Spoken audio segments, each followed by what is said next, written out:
जय गुरुदेव। आज के इस वीडियो में हम लोग 12 ज्योतिर्लिंगों में से वैद्यनाथ ज्योतिर्लिंग के प्रादुर्भाव की कथा के बारे में जानते हैं। यदि आपने इस चैनल को सब्सक्राइब नहीं किया है तो मेरे इस चैनल ज्ञान ध्यान कल्याण को जल्दी से सब्सक्राइब कर लें और बेल आइकन को दबा लें। तो आइए अब हम लोग जानते हैं शिव पुराण के कोटि रुद्र संहिता में वर्णित वैद्यनाथ ज्योतिर्लिंग के प्रादुर्भाव की कथा।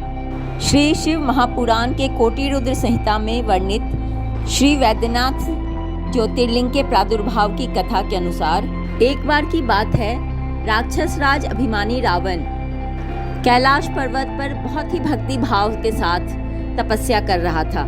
कई दिनों तक भगवान शंकर की पूरे भक्ति भाव के साथ पूजा आराधना करने के पश्चात भी भगवान शंकर प्रसन्न नहीं हुए। तब रावण दूसरी विधि से तप साधना करने लगा। उसने सिद्धि स्थल हिमालय पर्वत से दक्षिण की ओर घने वृक्षों से भरे जंगल में एक गड्ढा तैयार किया। रावण उस गड्ढे में अग्नि की स्थापना करके हवन करने लगा। तप के लिए रावण बहुत कठोर नियम का पालन कर रहा था। रावण गर्मी के दिनों में 5 अग्नियों के बीच में बैठकर पंचाग्नि का सेवन किया करता था।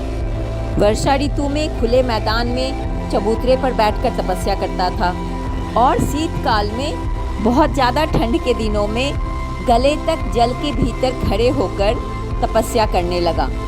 इन 3 विधियों के द्वारा रावण की तपस्या चल रही थी, परंतु फिर भी भगवान शंकर उस पर प्रसन्न नहीं हुए।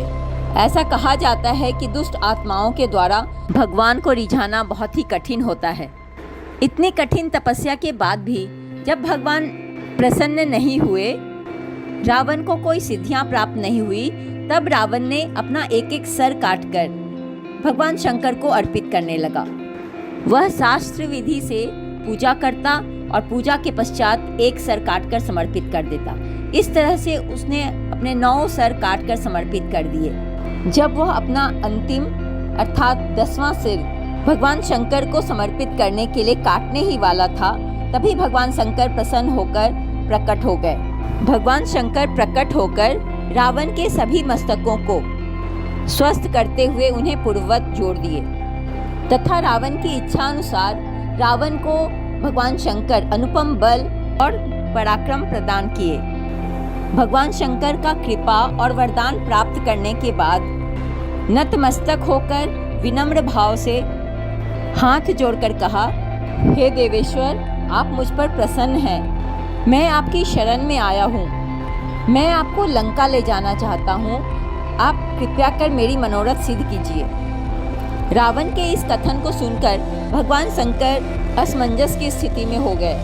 भगवान शंकर बोले, राक्षस राज, तुम मेरे इस उत्तम लिंग को भक्ति भाव पूर्वक अपनी राजधानी में ले जाओ, किंतु यह ध्यान रखना, रास्ते में तुम यदि इसे पृथ्वी पर रखोगे तो यह वहीं स्थिर हो जाएगा। अब तुम्हारी जैसी इच्छा हो वैसा करो। भगवान शंकर के ऐसा कहने पर रावण बहुत अच्छा कहकर शिवलिंग को साथ लेकर अपने घर की ओर चल पड़ा, परंतु मार्ग में भगवान शिव की माया से उसे लघुशंका की इच्छा हुई। सामर्थ्यशाली होने के पश्चात भी रावण अपने मूत्र के वेग को रोक न सका। इसी समय वहां आसपास एक ग्वाले को देखकर रावण ने प्रार्थना पूर्वक वह शिवलिंग उसके हाथ में थमा दिया और स्वयं मूत्र त्याग के लिए बैठ गया। एक मुहूर्त बीतते बीतते वह ग्वाला उस शिवलिंग के भार से अत्यंत पीड़ित हो व्याकुल हो उठा। तब उसने उसे पृथ्वी पर रख दिया। फिर तो वह हीरकमय शिवलिंग वहीं स्थित हो गया। बहुत देर के बाद जब रावण लघुशंका से वापस आया तो देखा शिवलिंग वहां स्थित हो चुका था। तब निराश होकर रावण अपने घर की ओर चल पड़ा। रावण अपनी राजधानी में पहुंचकर शिवलिंग की सारी घटना मंदोदरी को बताया।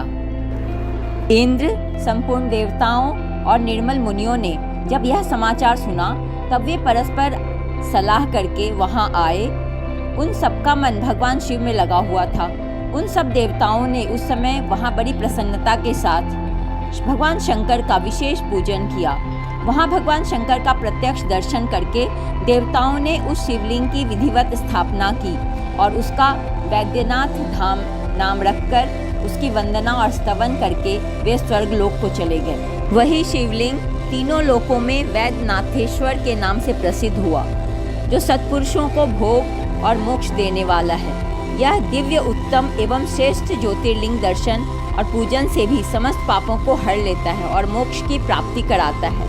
इस प्रकार रावण की तपस्या के फलस्वरूप श्री वैद्यनाथेश्वर ज्योतिर्लिंग का प्रादुर्भाव हुआ, जिसे देवताओं ने स्वयं पूजित कर प्रतिष्ठित किया। जो मनुष्य श्रद्धा और भक्ति पूर्वक इस ज्योतिर्लिंग का अभिषेक करता है, उसका शारीरिक और मानसिक कष्ट अतिशीघ्र ही दूर हो जाता है। इसलिए वैद्यनाथेश्वर ज्योतिर्लिंग के दर्शन के लिए, उनके अभिषेक के लिए दर्शनार्थियों के साथ ही रोगियों की भी विशेष भीड़ दिखाई पड़ती है। जानकारी अच्छी लगी हो तो वीडियो को शेयर करें, लाइक करें और कमेंट में हर हर महादेव जरूर लिखें। धन्यवाद।